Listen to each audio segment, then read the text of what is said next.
Então hoje a gente vai continuar o estudo do livro de Romanos e hoje nós vamos estudar o capítulo 5 do livro de Romanos. E antes de começar, vamos orar. Obrigado, papai.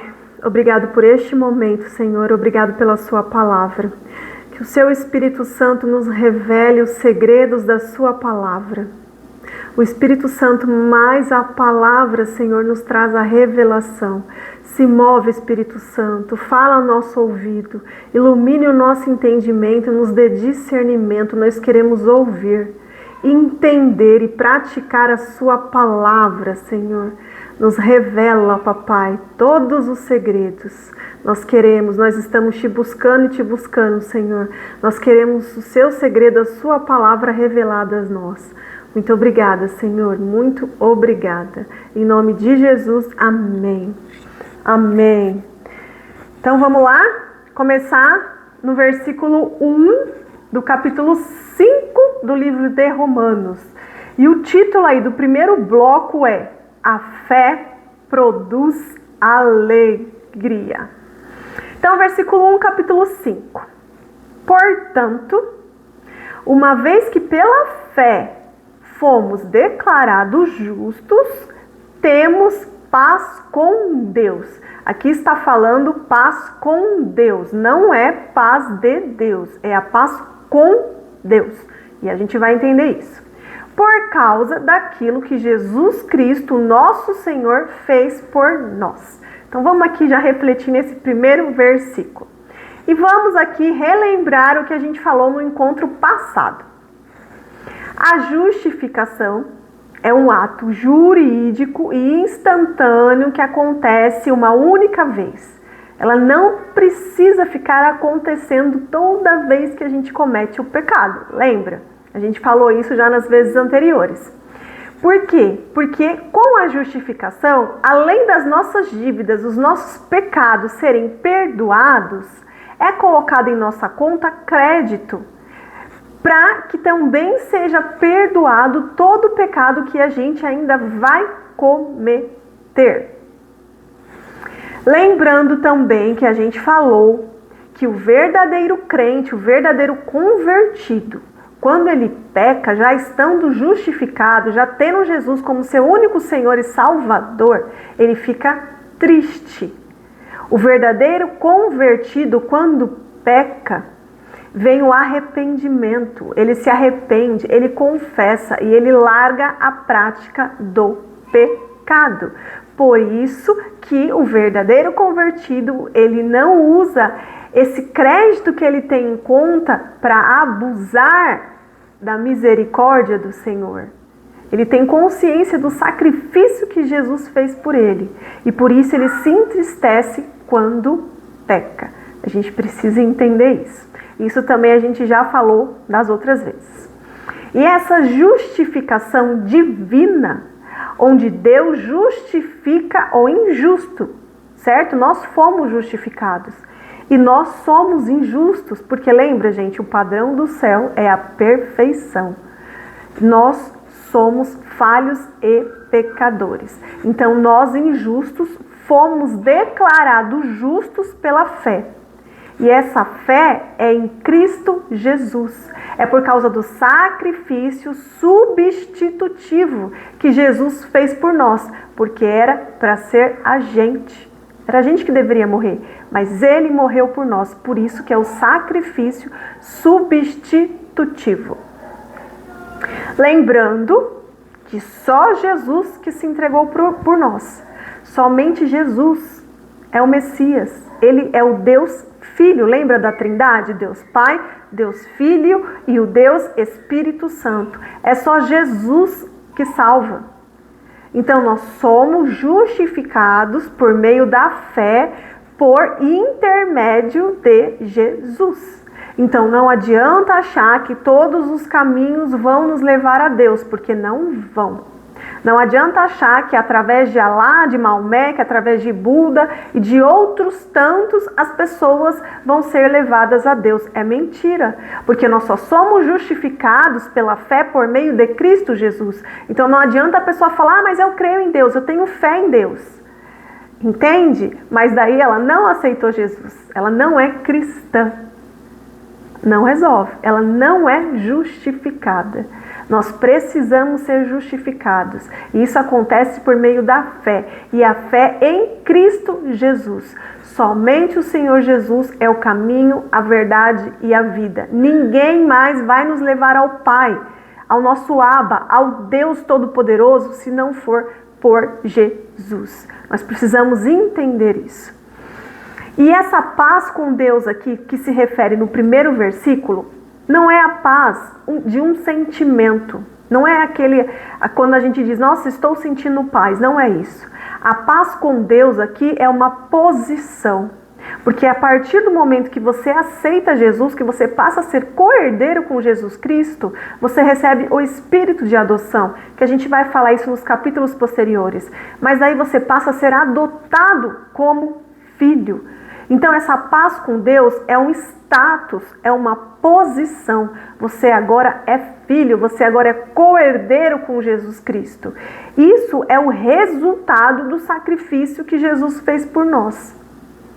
Porque com isso, a nossa condenação, a condenação que estava sobre nós foi removida. Nós fomos conciliados com Deus Pai. O véu se rasgou lá no momento da cruz, quando Jesus morreu. O véu se rasgou. O que separava já não separa mais. Então nós temos o acesso ao Pai. Então, essa paz com Deus é um status, é uma posição. Agora nós somos filhos, nós temos acesso ao Pai. Assim como um filho, assim como seu filho tem acesso ao seu pai, certo? Então, existe uma família, pai, mãe e filho aqui na Terra.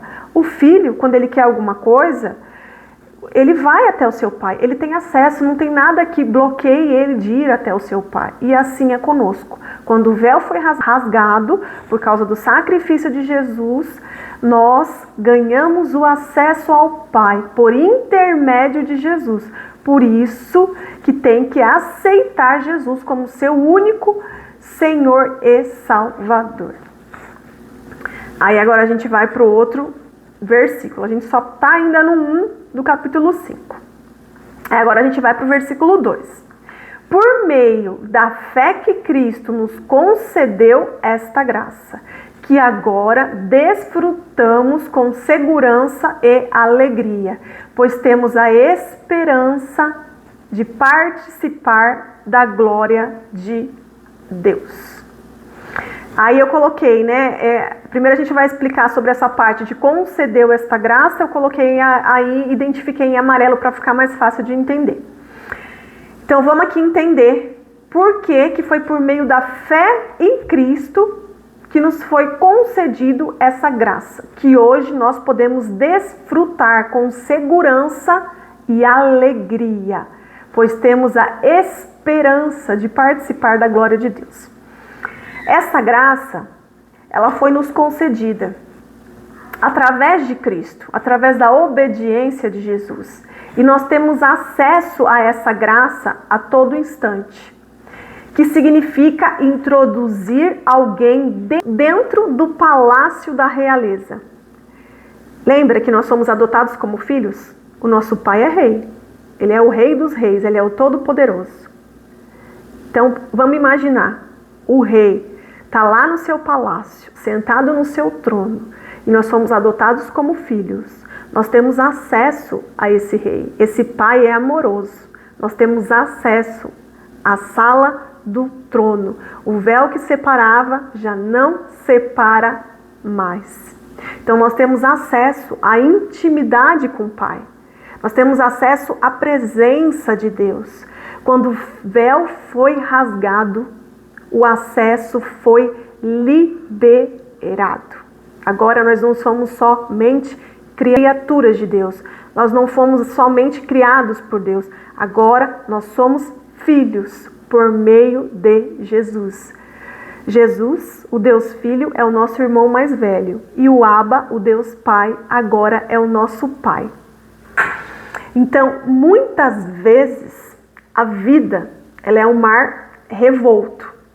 Mas quando você tem acesso ao trono de Deus, pela oração, pela comunhão, pela adoração, é dessa forma que a gente chega ao nosso Pai. É dessa forma que a gente acessa ao nosso Abba. É por meio de adoração, é por meio de comunhão com o Abba, é por meio de intimidade, de oração. Aí a gente acessa Deus. É nesses momentos que o Senhor fala conosco. É nesse momento que a gente se quebranta, que Ele nos molda, que Ele nos ensina e que a gente cai ali prostrado perante ao trono, quando a gente chora, quando a gente sente a presença do Senhor. Então, por mais agitado, por mais perigoso, por mais furioso que seja esse mar revolto, que é a nossa vida, quando a gente tem acesso ao Pai, é como se a gente tivesse uma âncora, que a gente pudesse ali se ancorar. O nosso navio, então, ele tem essa âncora e aí a gente se sente num porto seguro. O navio está ancorado, ele está ali no seu porto seguro. Então, por mais que o mar esteja agitado, o seu navio, ele está guardado ali, ele está ancorado, ele está num lugar seguro. Entende? É assim que a gente se sente como filhos. A gente vive nessa vida aqui na Terra. Por aqui existem muitas tempestades, diversas vezes o mar está revolto, mas a gente está ali ancorado, protegido porque nós temos acesso ao Pai. Tem até uma canção que eu ia mandar no grupo, mas eu esqueci.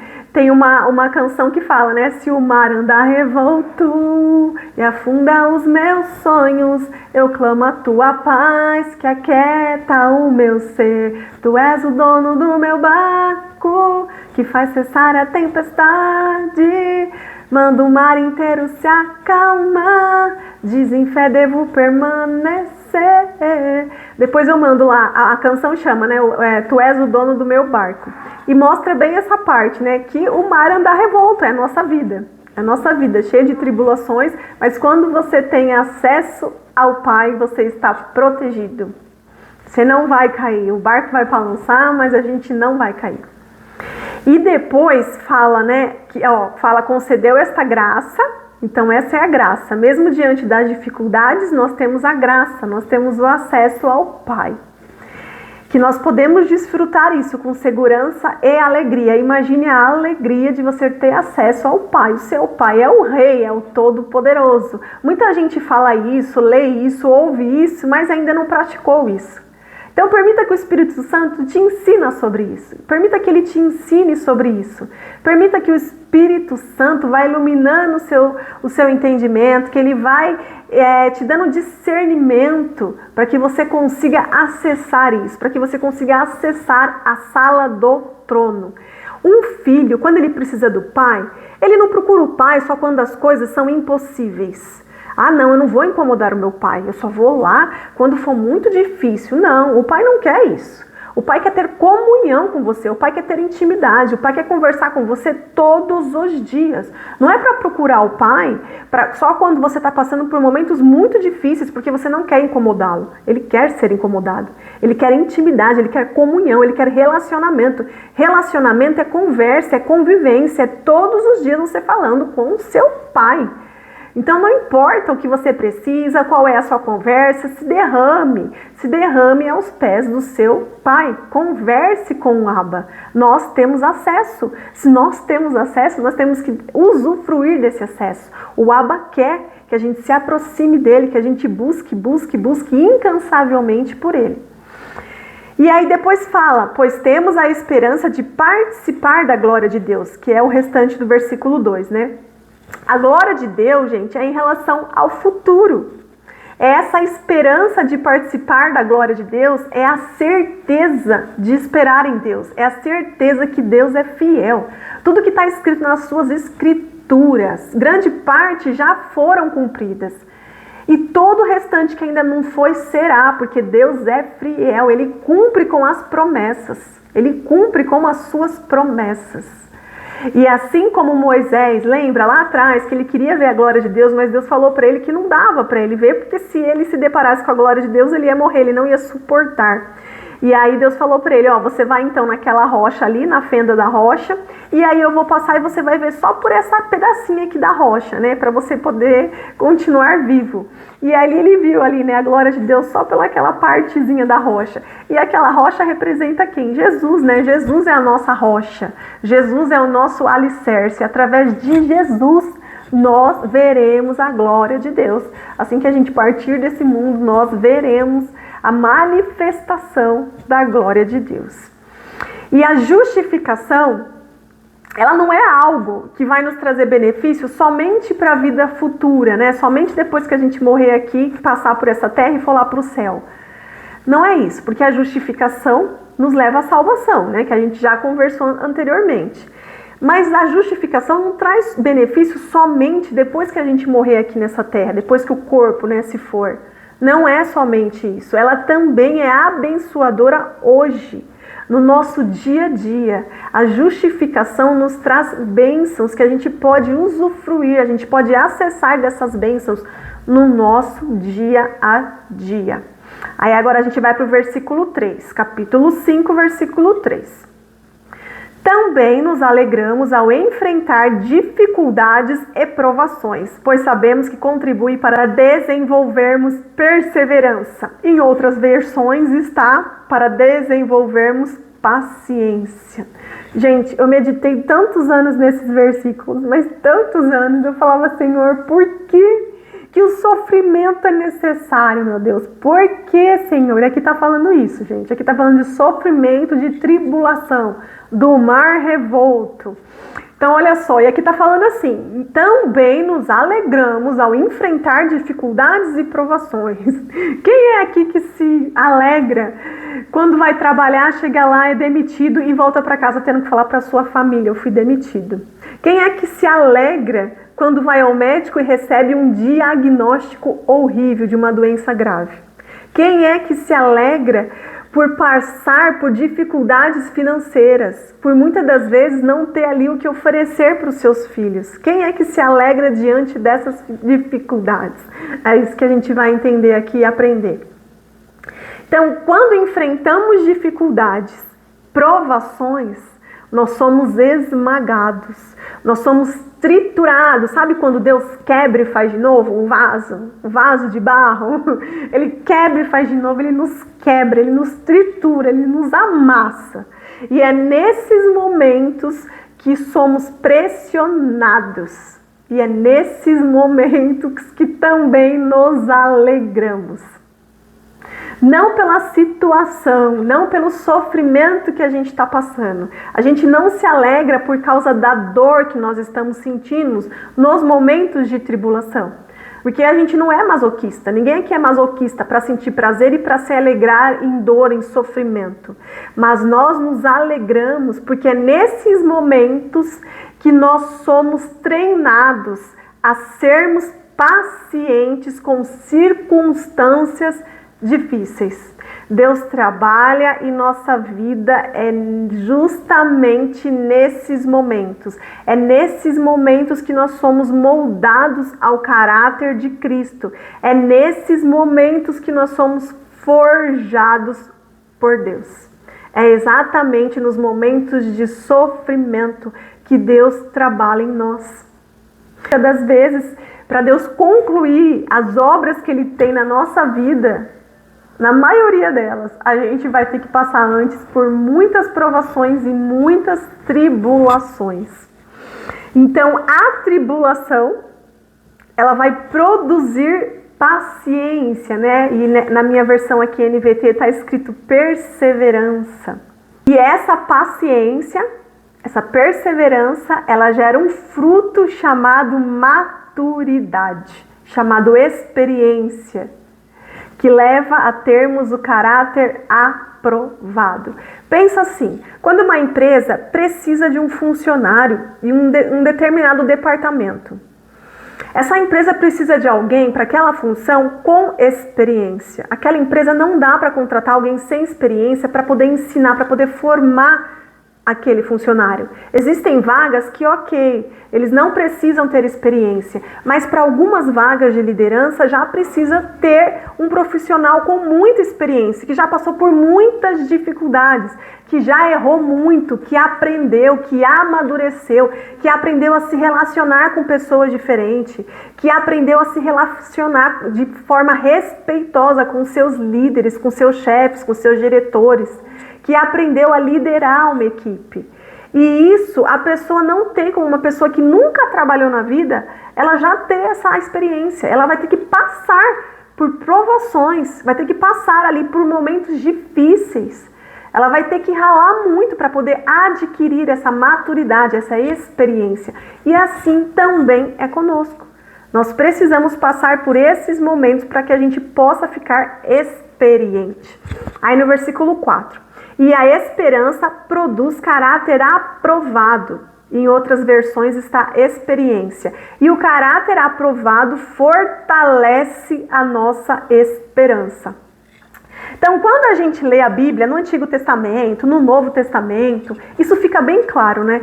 Que toda vez que a igreja passava por um período de bonância, quando estava tudo bem, eles acabavam se entretendo com as bênçãos que o Senhor tinha derramado sobre a vida deles e eles acabavam se esquecendo de Deus. Eles simplesmente viravam as costas para Deus porque eles estavam ali ocupando o tempo deles, usufruindo das bênçãos que o Senhor derramou sobre a vida deles, não é? E aí, depois, Deus enviava de novo novas provas, novas tribulações. Com a permissão de Deus, essas coisas acontecem. E aí que as pessoas de novo se voltavam para Deus. Diante de tantas lutas e tantas provas, aí sim o povo de novo se voltava para Deus. Aí o povo reconhecia o Todo-Poderoso. Aí o povo se humilhava. Aí o povo perante Deus perdia perdão, se arrependia e se voltava de novo a Deus. Durante toda a Bíblia a gente vê essas situações, principalmente com o povo lá em Israel, né? Durante todo o percurso, passava por luta, por luta, por luta. Chegava uma hora, vinha um refrigério. Mas não, durante esse refrigério, eles começavam a não ouvir mais a voz de Deus. Eles não obedeciam mais a Deus. Eles não tinham mais tempo para isso. E aí, Deus permitia mais lutas e mais lutas. E assim o povo ia sendo forjado, o povo ia sendo moldado. Eles iam sendo esmagados, triturados e feitos de novo. Quantas vezes Deus tem que nos quebrar para nos fazer de novo? E com isso a gente vai ficando forjado e experiente. Com isso é como se a gente estivesse passando pela fornalha para que a gente pudesse ser refinado. E assim como o fogo refina o ouro, né, nós vamos sendo refinados por causa dessas tribulações. Então, para que a gente possa amadurecer, para que a gente possa ter experiências, essas tribulações, essas provações, elas são necessárias. E essas dificuldades, elas não vêm para nos destruir. Ela vem para nos purificar, né? Assim como o ouro é purificado pelo fogo, assim nós também somos purificados por Deus, nós somos forjados por Deus. E tanto na Bíblia como na nossa vida, né? Na nossa realidade, diante da sociedade, a gente vê exemplos como esse, né? Quantas pessoas que a gente não conhece, que a gente convive, até nós mesmos, quantas vezes teve períodos que a gente estava bem próximo de Deus. A gente ia na igreja, a gente ia aos cultos de oração, a gente lia a Bíblia e ali tinha comunhão com os irmãos, porque a gente estava desesperado, precisando que uma porta de emprego fosse aberta, ou que alguém fosse curado, ou a pessoa estava desesperada para a restauração do seu casamento. Sempre tem um motivo. Na dor, a pessoa desesperadamente, ela busca ao Senhor. Mas depois que as bênçãos do Senhor são liberadas, depois que o emprego chega, o emprego que a pessoa estava precisando, depois que a empresa dela dá uma guinada, o que acontece? A pessoa não consegue mais definir as prioridades da vida dela, não consegue mais definir as prioridades em relação ao tempo. E aí a pessoa se ocupa usufruindo das bênçãos do Senhor, ela não vai mais à igreja, ela não lê mais a Bíblia, ela não vai mais aos cultos de oração. Os irmãos que antes ela tinha comunhão agora já estão chatos demais, eu não tenho tempo mais para eles. Não é? Quantas vezes nós mesmos já passamos por isso, Se você começar a observar a sua caminhada com Deus, desde o início, desde o momento que você foi adotado como filho, começa aí a se lembrar quantas vezes você foi buscando, se aproximando de Deus, aí daqui a pouco você não tinha mais tempo. Algumas coisas aconteciam na sua vida e você não tinha mais tempo. Aí depois Deus permitia as provas, as tribulações, aí que você se lembrava e de novo se aproximava de Deus. Isso é muito triste, né? É a mesma coisa, gente. Imagine um pai e uma mãe que o filho só procura ele quando ele está passando por dificuldade. É assim que muitas das vezes nós nos comportamos. Só procuramos a Deus quando a gente está passando por dificuldade. E isso não é comunhão, isso não é intimidade, isso não é relacionamento. Relacionamento, comunhão, intimidade é você falar com Deus todos os dias, independentes das circunstâncias. E não é porque você tem comunhão e relacionamento com Deus que você não vai passar por provas, você vai, porque isso é necessário para que você amadureça, para que você crie experiência, para que você seja forjado, para que você tenha o caráter ali forjado, bem parecido com o caráter de Cristo. Ninguém nasce pronto, né? Essa vida é uma caminhada e nós precisamos disso. Então é por isso que nós devemos se alegrar nas dificuldades, porque é através das dificuldades que nós adquirimos experiências, que nós somos forjados, que nós subimos os degraus da fé. Através das provações, das dificuldades, que a gente se aproxima mais e mais do nosso Abba, que a gente tem mais intimidade. Ele nos chama, e a gente ouve a voz do Abba e a gente vai e se aproxima do Abba. E com isso a gente vai amadurecendo, nós vamos ficando maduros. E é isso que o Senhor espera de nós. Porque quando nós éramos crianças na fé, nós recebemos papinha, lembra, né? Quando você é criança, quando você não tem muita maturidade, você vai recebendo leitinho, depois a papinha, até chegar na comida sólida. E para chegar na comida sólida, você já tem ali um nível de maturidade, mas você tem que permanecer. Então, toda aquela pessoa que já chegou ali no nível de maturidade, mas ela se afasta por algum motivo, porque não tem mais tempo para Deus, Deus sempre vai permitir mais provações para que essa pessoa se volte a Ele, para que ele busque a Ele, porque Ele quer a comunhão com os seus filhos. E é por isso que a gente precisa se alegrar, porque isso nos leva ao nosso Pai. E com isso, por diversos anos, eu fiquei meditando nesses versículos do capítulo 5 de Romanos. E por quê? Porque, para quem não me conhece, né, eu sou mãe de 2 filhos. Eu tenho uma filha adolescente que vai fazer 15 anos e eu tenho um filho que vai fazer 6 anos. E esse meu filho que vai fazer 6 anos, logo depois que ele fez 1 aninho, eu já recebi o diagnóstico de autismo. E eu tive que mudar todinha a minha vida. Ele tem um diagnóstico de autismo, suporte nível 3, e depois disso eu tive que mudar todinha a minha vida. Então antes eu tinha uma vida profissional, antes a gente tinha uma rotina, a gente era livre para fazer várias coisas. E depois do diagnóstico, a nossa vida mudou. Completamente, ela virou de ponta cabeça. E foi justamente por isso que hoje eu estou aqui fazendo esse estudo bíblico e gravando esse vídeo. Porque se Deus não tivesse enviado meu filho mais novo, que é uma bênção do Senhor, que é o Theo, eu com certeza não estaria no nível de intimidade que eu tenho com Deus. Porque justamente essas tribulações que me levaram a me aproximar cada vez mais de Deus. Porque com isso eu tive que parar um pouco a minha vida profissional, tive que me dedicar mais à minha família, ao meu filho, porque tem ali um período maior de dedicação, a dependência dele é muito grande, de mim, do meu marido, da minha filha. Então, com isso, eu tive que parar um pouco a minha vida profissional e eu comecei a buscar mais ao Senhor, comecei a ter mais intimidades. Então, as tribulações nos levam ao Senhor.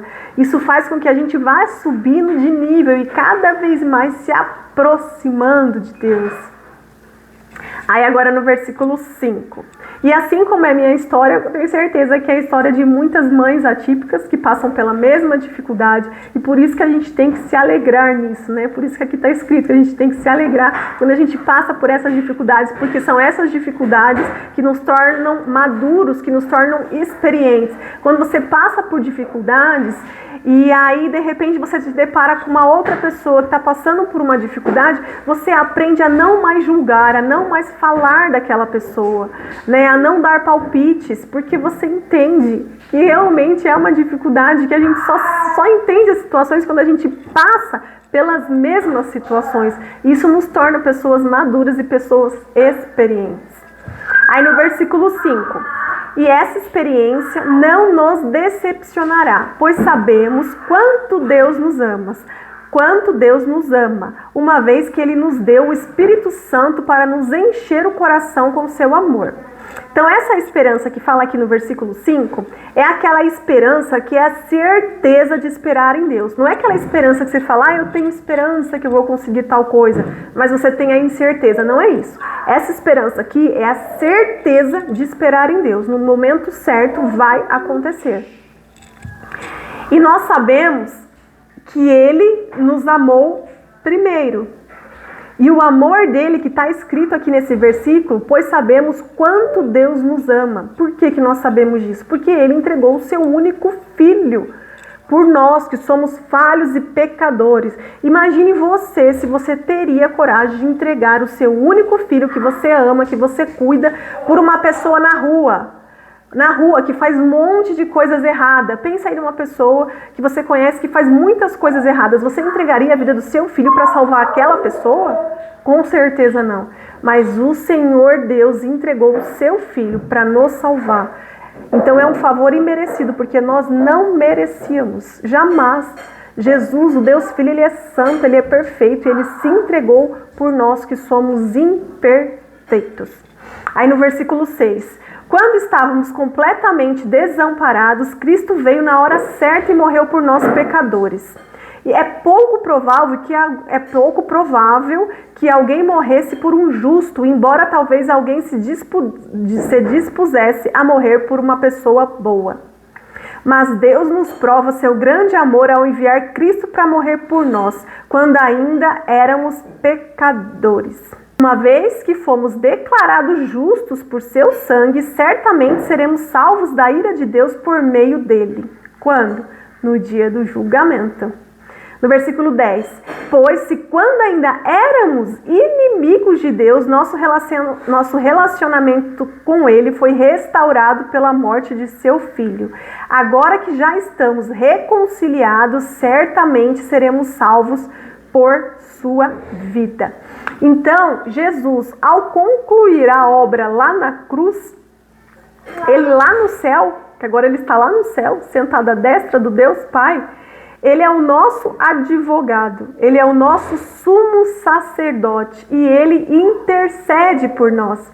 Então, quando o acusador lança lá uma acusação contra nós, o nosso advogado, o nosso justo advogado fala, não, peraí, já está pago. Está perdoada essa dívida. Não adianta lançar essa acusação.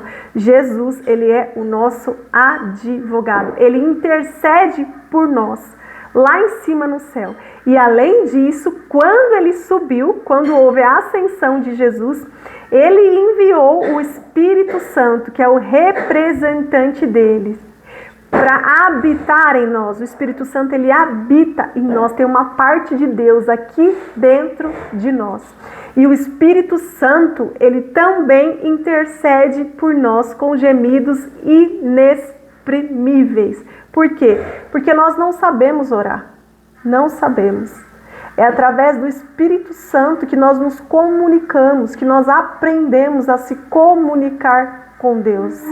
Então, olha só, nós temos um advogado lá no céu, que intercede por nós, ao lado do Pai, e nós temos também o nosso intercessor aqui, que habita em nós, que é o Espírito Santo, que intercede por nós com gemidos inexprimíveis. Por isso que a gente não pode ter vergonha de orar, não pode ficar, né, às vezes, comparando orações, ou se sentir inferior e não querer orar. Não, ninguém sabe, na verdade, como que se ora.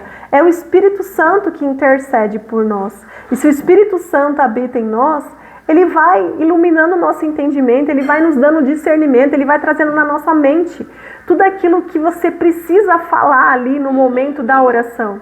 Então, no começo, nas primeiras vezes, a gente fica um pouco nervoso, preocupado com o que o outro vai pensar. Mas fique tranquilo. Oração é relacionamento. Não precisa ficar nervoso, porque temos o Espírito Santo que habita em nós e ele intercede por nós. Basta a gente permitir que o Senhor Jesus quebrante o nosso coração. E aí a gente vai ficar cada vez mais sensível ao Espírito Santo e ele vai fluindo através das nossas vidas. Aí no versículo 11. Agora, portanto, podemos nos alegrar em Deus, com quem fomos reconciliados por meio de Cristo Jesus. Glória a Deus. Então Jesus, ele intercede por nós diante do trono de Deus do céu, e o Espírito Santo intercede por nós, em nós, porque ele está dentro da gente, e ao Deus que está sobre nós. Então o Espírito Santo dentro de nós, ele intercede e se comunica com Deus Pai que está acima de nós. E assim nós temos a plena comunhão por meio de Jesus, porque Jesus é o nosso mediador. Foi através dele que nós tivemos acesso ao Pai. Foi por causa da obediência dele que o véu foi rasgado. Vocês lembram do véu que existia lá no tabernáculo? Ficava lá naquela parte separada, naquela parte final, onde só o sumo sacerdote, uma vez ao ano, poderia entrar para poder fazer a expiação dos pecados dele e do pecado do povo. Com a morte de Jesus, o nosso sumo sacerdote se tornou Jesus e o véu foi rasgado. Então, hoje nós temos acesso à sala do trono. Então, vamos orar aqui para terminar.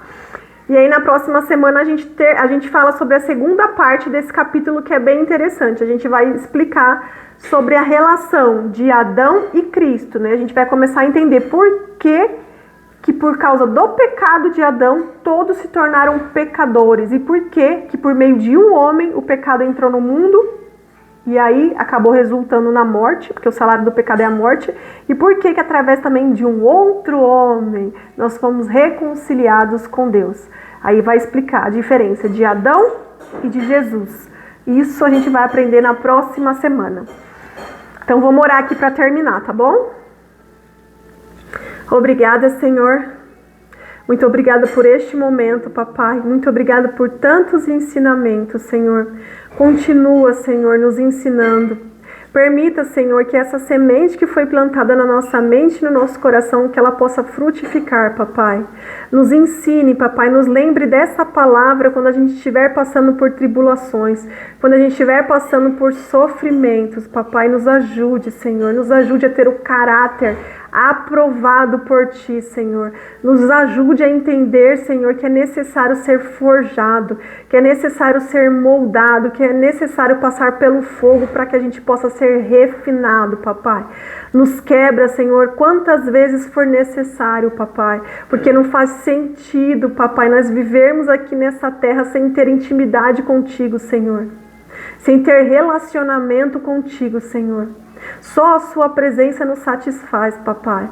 Muito obrigado, papai, por tantos ensinamentos. Muito obrigado por tantas experiências que a gente vem adquirindo, Senhor. Muito obrigado por tantos testemunhos, papai, que a gente pode proporcionar através dessas experiências, Senhor. Muito obrigado, papai. Quebrando os nossos corações, papai. Tira o nosso coração de pedra, coloca um de carne, Senhor. Molda, Senhor, molda os nossos corações, papai. Que o Seu Espírito Santo flua através das nossas vidas, através das nossas bocas, através das nossas atitudes, Senhor. Flua, Senhor. Flua nos ambientes, papai. Por favor, Senhor. Nos livra do todo mal, Senhor. Nos livra das armadilhas do inimigo, papai. Nos livra das ciladas do mundo, Senhor. Coloque em nós, papai, a sua armadura, Senhor. Coloque em nós o seu capacete, que é o da salvação, papai. Que a gente não se perca, Senhor, com tantas coisas que existem nesse mundo, que a gente não se perca, papai, na nossa justiça própria, papai. Quebra, Senhor, quebra tudo aquilo que não foi do Senhor, tudo aquilo que não te agrada, papai. Retira de nós, por favor, Senhor. Nós te amamos, nós te adoramos, papai. Nós vamos te buscar mais e mais. Muito obrigada, Senhor, muito obrigada. Abençoe a cada lar, a cada pessoa que está ouvindo sua palavra, Senhor. Que essa palavra possa frutificar. Em nome de Jesus, amém. Amém, amém, gente. Que Deus abençoe. Um bom descanso para vocês, uma boa noite. E até segunda que vem, se Deus quiser, tá bom? Beijos. Obrigada, gente, por vocês participarem. Beijos.